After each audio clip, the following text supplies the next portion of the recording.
site voyance.com, le site de voyance qui vous aide à regarder vers l'avenir sereinement, présente.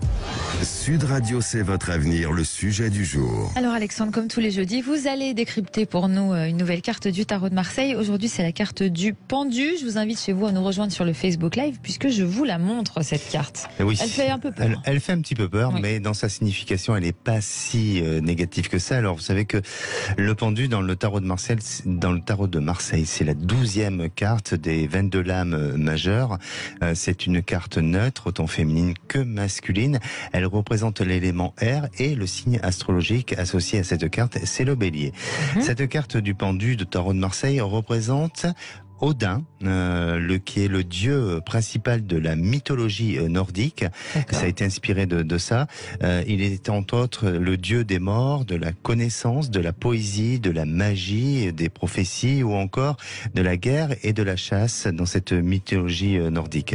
Odin était en quête de la connaissance et à sa fin, il sacrifia son œil gauche au puits dans un puits de mine, puis se pendit par les pieds pendant 9 jours et 9 nuits, et après s'être infligé une blessure à la lance, eh bien, il a atteint l'état de mort, forcément. Bah oui. Et avant de revenir à la vie, il est revenu en étant plus sage et plus savant. Odin acheva sa quête de la connaissance par l'enseignement des runes. Vous savez, les runes, oui. c'est un jeu divinatoire aussi. Et si un jour, lors des tirages de cartes, vous choisissez pour vous ou pour une personne proche de vous la carte du pendu, les qualités de cette personne sont le dévouement, la serviabilité, la dignité et aussi le désintéressement. On peut dire aussi que cette carte a un atout particulier, celui du self-control. Donc, ça peut être une personne qui a cette capacité-là.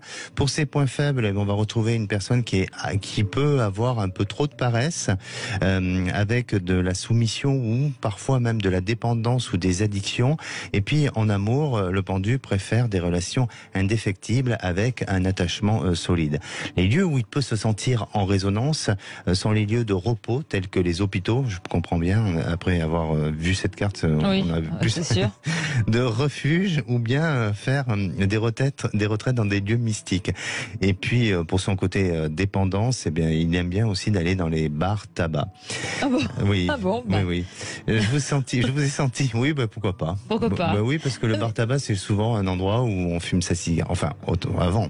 Oui, maintenant, sur les terrasses, mais auparavant, on a l'image. Mais en fait, quand on la voit, cette carte, elle est plutôt effrayante et semble négative, mais en fait, elle n'est pas du tout. Pas du tout. C'est la carte du sacrifice. Vous voyez qu'elle est pendue, mais il y a un nœud qui rattache ce personnage qui est représenté comme Odin.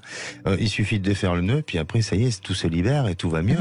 Donc, et puis la position est pas inintéressante, non? Oui, à étudier.